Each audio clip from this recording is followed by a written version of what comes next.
कैसे हैं आप सब? आशा करती हूँ आप सब अच्छे होंगे। तो आज थोड़ी सी बात करते हैं। स्वागत है आपका मेरे चैनल में, जिसका नाम है enchanted enlightenment with Rachna vlogs. आज मैंने फ्रेंड्स 2-3 रील बनाई हैं। इतने ये भारी भारी कानों के हैं और इनमें ना वज़न बहुत है।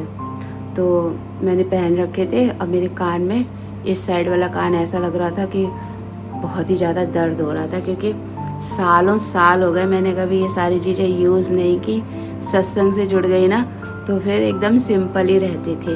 अब निराकार ने लाइफ चेंज कर दिया है तो थोड़ा सा सच संवर लेती हूँ, लेकिन मैंने इनको उतार दिया। अब ना ये मेरे से पहने नहीं जा रहे। एक बहुत हल्के थे छोटे छोटे, वो मैं कानपुर पहन के गई थी, लेकिन बाय मिस्टेक वो वहीं पर रह गए, मुझे याद ही नहीं रहा लाने के लिए।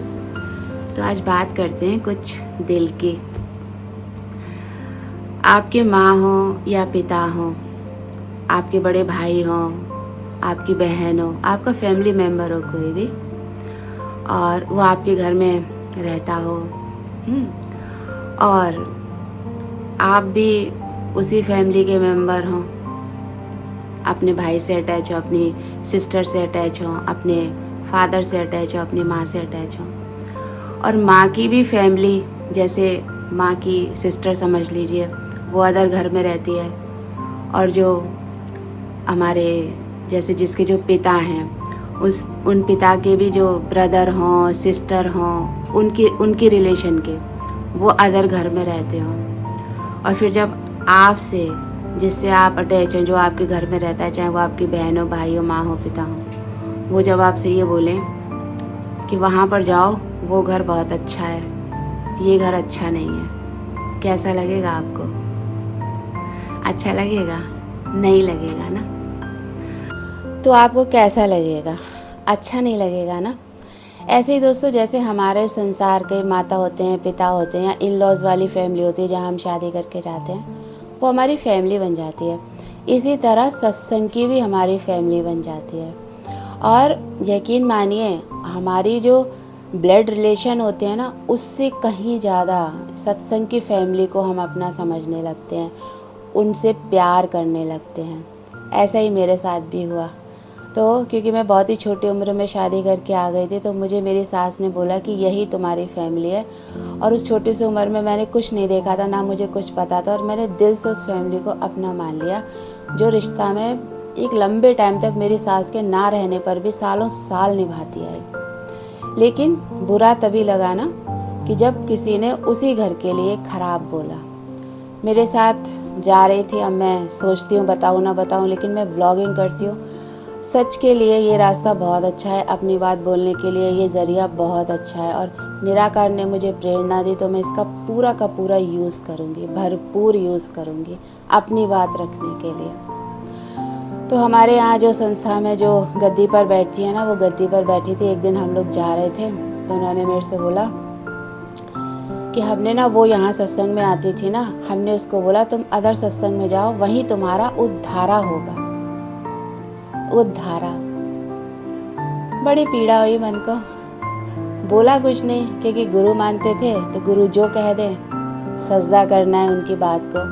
पर दिल में बात लग गई कि कोई यंग है या विडो है, कि कहीं अदर वो पास पढ़ता है, तो पास तो वो पहले भी पढ़ रहा था, तो फिर स्टार्टिंग से ही वहाँ क्यों नहीं गए?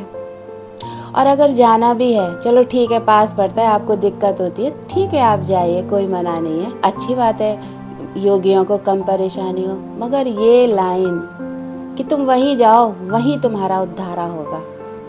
तो अगर वो मेरा ब्लॉग देखती हो तो मैं उनसे पूछना चाहती हूँ कि फिर आप इतने साल तक उस दर पर क्या कर रहे थे? आप तो फिर इतने सालों साल सत्संग करने के बाद, सत्संग की व्यवस्था संभालने के बाद, जो गुरु इस गद्दी से चला गया, सारे योगियों ने आपको उससे ज़्यादा प्यार दिया, तो फिर आप अधोगति में क्यों नहीं चले गए? आपका उद्धारा रुक जाना चाहिए था। वो तो दर उद्धारे के लिए है ही नहीं। उस दर पर तो ऐसे ही सत्संग होता रहा, सुबह शाम बेकार का। कोई योगी बन ही नहीं पाया वहाँ से, कोई व्यवस्था बनी नहीं पाई वहाँ पर। जितनी मर्जी जो योगी अदर सत्संग का इंसल्ट कर दे तो भी कोई बात नहीं, अपमान कर दे तो भी कोई बात नहीं, क्योंकि वो तो बेकार का द्वारा था, बकवास एकदम। पर मैं उसी द्वारे से बनी। मेरा उद्धारा उसी द्वार से हुआ जहाँ से आपने लोगों को वापस भेज दिया। कम से कम स्थान की मर्यादा भी नहीं रखी आपने, कैसे बोल दिया। बहुत दुख हुआ था मुझे फ्रेंड्स, बहुत ज़्यादा। एक कारण नहीं, अनेक कारण है सत्संग बंद करने के, तो उनमें से दूसरा कारण ये भी है। एक टाइम था, गुरु के साथ मुझे रहना था, मैंने अपनी हर तपस्या में अपने आप को तपाया और वहाँ उस सत्संग से कुछ पाकर ही निकली। खोया मैंने वहाँ कुछ नहीं, मेरा उद्धारा मैंने स्वयं किया उस जगह से, और किसी जगह से मेरा उद्धारा नहीं हुआ। लेकिन जिसने सालों साल उस जगह का नाम लिया, सालों साल उस जगह आ करके अपनी, भगवान भी देखेंगे ना ऊपर कि तुम कहाँ कितने समय गए हो, जहाँ तुमने इतना समय अपनी ज़िंदगी का बिताया, वो जगह आपके उद्धार के लिए नहीं थी। अपने घर की बेइज्जती कराना, अपने घर के लोगों की बेइज्जती कराना, ये कैसा सत्संग, ये कैसा आपको हम लोगों ने सर्वे सर्वा चुना गया था। फ्रेंड्स, जो संगठन से चुन के आता है ना, वो कभी भी सत्य नहीं बोल सकता और ना कभी सत्य का साथ दे सकता है, क्योंकि उसको गुरु ने नहीं चुना है। गुरु ने नहीं बोला कि मेरे बाद ये आएगा, मेरे बाद ये आएगा। वो बहुत ठीक होते हैं जो ये बोल के जाते हैं कि मेरे बाद ये आएगा, उसके बाद में वो अगर अपने गुरु के वचनों की पालना नहीं करते तो लोग चाहे उनको संस्था से निकाल दें या बुरा बोलें, उनके साथ जो भी हो वो फिर उनकी गति है। लेकिन ये जो संगठन से चुने हुए जो भी व्यक्ति आते हैं ना, वो हमेशा संगठन के ही सगे रहते हैं। वो जो संगठन में जिन्होंने उनको चुना है, वो उनके ही गुलाम रहते हैं और वो कभी भी अपनी बात उनके विरुद्ध बोल ही नहीं पाते हैं। क्यों? क्योंकि संगठन से चुना गया है। आप जैसे उदाहरण ले लीजिए, मोदी का वो संगठन से नहीं चुना गया, वो अपनी क्वालिटी से चुने गए हैं। मनमोहन सिंह संगठन से चुने गए थे, कुछ बोलते ही नहीं थे, हर बात में शांत। क्या वो क्वालिफाइड नहीं थे? वो बहुत योग्य थे, पर क्योंकि संगठन से चुने गए थे इसलिए वो अपनी क्वालिफिकेशन जितनी दिखा सकते थे उतनी दिखा नहीं पाए। ऐसे ये सत्संग होते हैं, जो संगठन से चुन के आता है वो हमेशा संगठनकर्ताओं के आगे पीछे घूमता रहता है, या उसका अपना पर्सनल कोई स्वार्थ होता है, वो भी बहुत था। तो इसलिए वो दर बहुत सच्चा था, सच्चा है और सच्चा रहेगा। उस दर से मैं निकली हूँ और मैंने बहुत कुछ पाया है जो आज मैं आप सबको देती हूँ। इसलिए दोस्तों, आप जहाँ जिस स्थान पर जा रहे हैं और ख़ास तौर से सत्संग, वहाँ अगर आप बॉडी का साथ करोगे तो बॉडी ही लेके निकलोगे और बाद में बॉडी के लिए ही बुरा भला बोलोगे। लेकिन आपने वहाँ अगर उस गुरु के वचनों की पालना की है तो आप एक दिन स्वयं में दृढ़ निश्चय होकर के अपने पैरों पर खड़े होगे और अपनी बात कहने के लिए स्वतंत्र होगे, क्योंकि आप किसी संगठन का हिस्सा नहीं हो।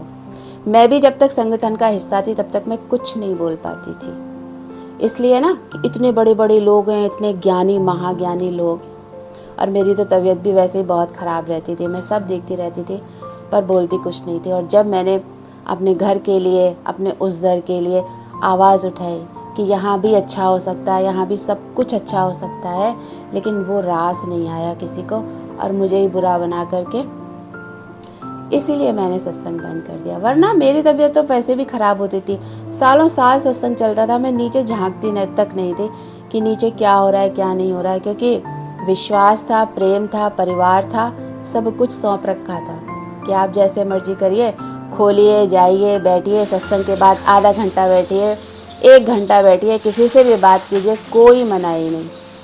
लेकिन बंद क्यों हुआ? सिर्फ इस वजह से कि उद्धारा नहीं है, पर उद्धारा होता है और उद्धारा हुआ। इतना ही बोलना था मुझे फ्रेंड्स, बाकी का फिर कभी बताऊंगी। तो मिलते हैं अपने अगले ब्लॉग में, तब तक के लिए नमस्कार, अपना ध्यान रखिएगा, टाटा बाय बाय, और मेरे चैनल को लाइक और सब्सक्राइब ज़रूर कीजिएगा।